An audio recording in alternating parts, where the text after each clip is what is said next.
Isang magandang araw ng Martes sa inyong lahat, mga bayang classmates. Balik paglilibang tayo for this week sa mga pakarerang naihanda at nabuo sa atin ng MMTCI at Philippine Racing Commission Handicappers na idaraos sa pista o karerahan ng Metro Turf dyan sa Malvar, Batangas ngayong ika-18 para sa buwan ng Hunyo taong 2024. Hello sa inyong lahat, mga bayang classmates. Ano po? At sa araw na ito, may 7 karera lamang po tayo, mga bayang classmates. Siyempre, dinaraos tuwing araw ng Martes ang GBT or ang Group Based on Time. Ayan ang mga labanan. Anyway, bago tayo magpatuloy, mga bayang classmates, nais ko munang pasalamatan ang nagpasalubong sa atin. Walang iba kundi si Rose. Ayan, nagpasalubong sa atin lang. Ito, maubos-ubos na. Paborito ko, Shing Aling. Hindi na po natin napigilan kagabi. At syempre, itong Pinagong, mga bayang classmates, mula sa Sariaya, Quezon po yan. Pambato ng Sariaya, Quezon, Pinagong. Syempre, maraming salamat muli, Rose, sa iyong pasalubong na inabot para sa akin. Ano po, Maraming salamat, Rose. At syempre, maraming bago tayo magpatuloy, nais ko munang i-welcome at pasalamatan ang ating mga bagong classmates, mga bagong subscribers dito sa ating channel. Welcome po at maraming salamat sa inyong pag-subscribe at hari nawa lagi sana kayong tumutok at tumangkilik upang sa gayon ay meron kayong giya at gabay na mapapagbasihan, magagamit sa tuwing araw ng paglilibang. Siyempre, pagdating sa takilya, kayo pa rin po ang masusunod kung sino-sino ang inyong isasama sa listahan. Ang aking giya po, base po ito sa aking sariling pag-aaral, pagre-revisa mula sa kanilang mga previous performances, mga nakalaban, muling pinanood sa replays kung kailangan, at syempre kabilang yan ang mga time record na kanilang naitala, at ang pinakahuli ang senaryo na maaaring maganap sa bawat takbuhan. Kaya mga bayang classmates, kayo pa rin po ang masusunod kung sino-sino ang inyong isasama sa listahan. Welcome pong muli at maraming salamat sa inyong pag-subscribe. Sa mga hindi pa po nagsasubscribe, subscribe na po kayo, at sa nanonood ngayon, maraming salamat po. Subscribe na rin po kayo. Isang like sign lamang po, mga bayang classmates. Race number 1 para sa start o unang puntusan ng larong winner take all, covers races 1 to 7 tayo, mga bayang classmates. Dito para sa akin, napipisil ko itong kalahok numero 3 na si Little Annie, na rerendahan ni Apprentice RM De Los Santos. Konting bonus lang, Apprentice RM De Los Santos over number 3, Little Annie. So na po yan, mga bayang classmates, magdagdag na lamang po dahil umpisa po yan ng puntusan para sa larong winner take all. Kung meron kayong ibang pili, kursunada at mabalitaan sa karerang iyan, good luck, mga bayang classmates. Race number 2 para sa pick 6, covers races 2 to 7. Apat na entries ulit sa karerang ito. Patibayan na lamang po ang kalahok numero 2 na sina Axis Deviation with Jeff Sarate kontra number 3, Professor Jones with Jeffrey Sarate, mga bayang classmates. Sa distance, medyo bentahe kay Professor Jones, pero sa position at base sa lineup, base sa pista, kaya inuna ko naman ang kalahok numero 2 na si Axis Deviation. Nasa kamay po iyan ni Jeff Sarate kasi parehas po silang mainam, mga bayang classmates, kaya bakbakan po iyan, antimano, one-on-one situation. Number 2, Axis Deviation, at number 3, Professor Jones para sa pangalawang takbuhan. Good luck, mga bayang classmates.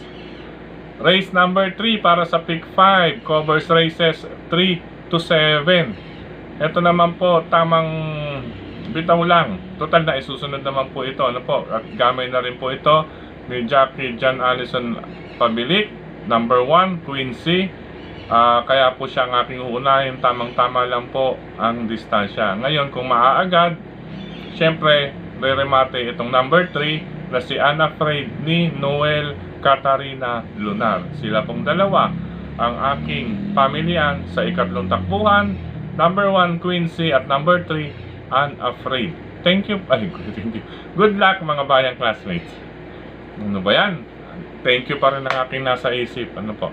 Anyway, punta tayo sa race number 4 para sa pick 4, covers races 4 to 7. 4 on 4. Ito, mga bayang classmates, number 4, Street Queen with Pau Pau Guse. Ito, tingnan natin kung anong ikikilos ni ng kabayong Street Queen ngayong gabi sa kamay ni Pau Pau Guse. Sasama ko dyan mga bayang classmates ang number 2 na si Snake Eyes, nasasakyan naman ni Jonathan King Flores. Ito tinesting na nakaraan to mga bayang classmates at nawa.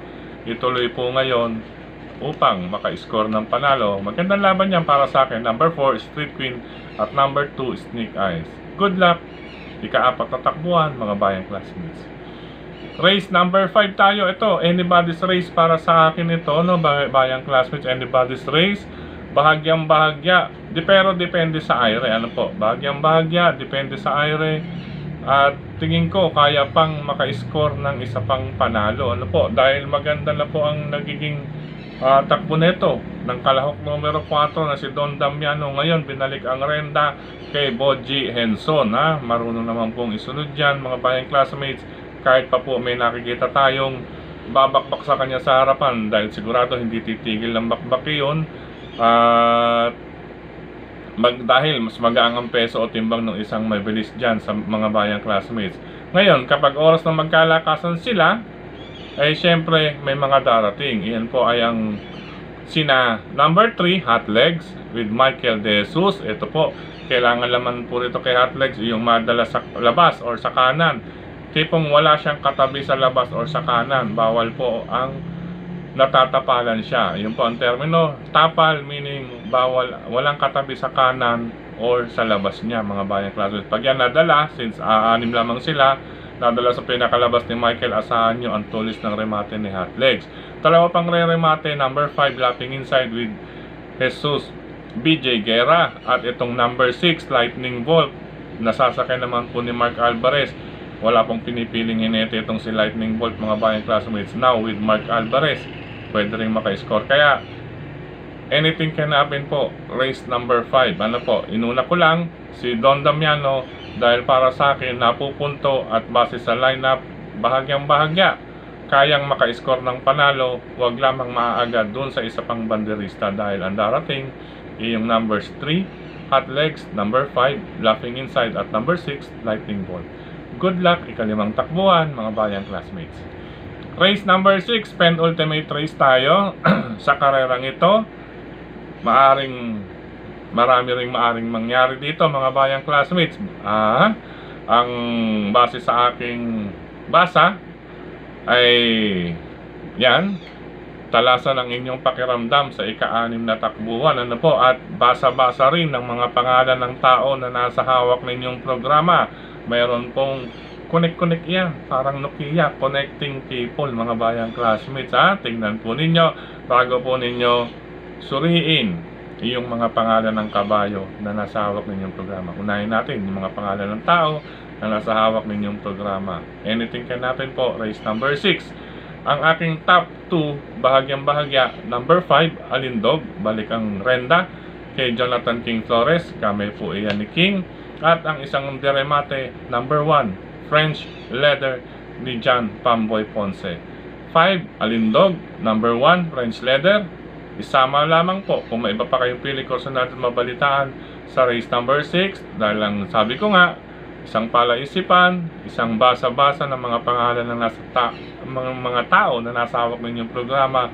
Dahil may connect iyan mga bayang classmates, parang connect Nokia po. Good luck, ika-6 na takbuhan mga bayang classmates. Last and final race tayo dito mga bayang classmates. Ito depende lamang po sa airing mangyayari or magaganap para sa kalahok numero 4 na si Kipi Taki sa kamay ni Jonathan King Flores. Depende lamang po sa aire. Lamang kung sa lamang po iyan, kung gagawa po kayo ng winner take all, isang solo at isang may protection na tinatawag. Ano po kung magdadagdag ako, walang iba na rin kundi ang number 1 na si Caloocan Zap with Dan Lazaro Camaniero mga bayang classmates. Ulitin ko po, depende po sa aire na magaganap or magagawa dito sa number 4 Kipitaki ng kanyang hinete na si Jonathan Basco Hernandez. Ano ba yan? Medyo excited po ang inyong kaibigan mga bayang classmates kasi kakarating lang galing sa mga biyahe. Ano po alam naman po ninyo, rider din tayo. Ulitin ko, Kipitaki, pwedeng suluhin kung nais magdagdag proteksyon dahil paratingan ng lahat. Number 1, Caloocan SAP. Idagdag na rin kung may iba pa kayong pili, mga bayang classmates. Good luck, last and final race ngayong araw ng Tuesday, ika-18 araw sa buwan ng Hunyo. Sa pagkakataong ito, mga bayang classmates, maraming salamat pong muli sa ating mga regular na sumusuporta. Siyempre, nandiyan si Sir Dennis Gonzales, Brother Dustin Padilla, Brother Daniel Luben, Kilatis, programa sa Bayang Karerista, mga bayang classmates, maraming salamat din kay Tukayong Frederick Abil. Ayan, maraming salamat Tukayong Frederick Abil sa iyong pagbabahagi ng ating giya. Itong giya sa iyong mga grupo ng karerista. Mga bayang classmates, supportan po lang yan. Sa Tukayong Frederick Abil ng Tipsy Race and Review. Siyempre, supportan din natin ang iba nating mga ka-vloggers sa industriya. Ano po na nagbabahagi ng kanila ring giya. Siyempre kay Sir Boss Paulo Crisostomo, ang Dalubasang Buraot, kasama niya si Brother Michael at si Beatrice. Supportahan po natin yan, mga bayang classes, ang pagbabalik ni Dalubasang Buraot with Sir Paulo Crisostomo. Siyempre mga iba nating ka-vloggers yan, sina Atobudoy, sina Kid Abata, at siyempre si Brother Lekem, at ang iba pa, mga bayang classmates. Ayan po supportahan po natin yan. Anyway, sa pagkakataong ito, maraming salamat din sa lahat ng mga grupo ng karerista sa social media, sa mga nagla-like, nag-heart, nagsishare, at dito rin sa ating YT channel mismo. Maraming salamat po. Ano po sa lahat po ng mga magbabati, is lagay lamang po ninyo ang inyong pangalan dito sa ating YT channel at inyong mga lugar, upang sa gayon ay mabasa natin sa susunod na eleksyon. Hindi susunod na eleksyon, susunod na giya natin para sa paglilibang araw ng Wednesday. Yan, ano po. Samantala, paalam muna mga bayang classmates. Ingat po sa lahat ng lalabas ng tahanan, magdala lamang po ng pananggalang dahil hindi naiiwasan ang pag-ulan sa hapon, lalo na sa gabi. Ano po dahil galing tayo sa mga trabaho, mahirap po mabasa, baka magkasakit. Konsulta pa lang, lowest 500 na, abot pa maximum minsan 800. Kaya iwas magkasakit po, mga bayang classmates. Magdala ng payong o any kapote. Sa mga riders na katulad ko, ingat po sa kalsada, sa mga kurbada, lubak, at sa mga namimina ng pipina ng mga motor. Ayan, mga bayang classmates. Good luck po, mga bayang classmates. I love you all.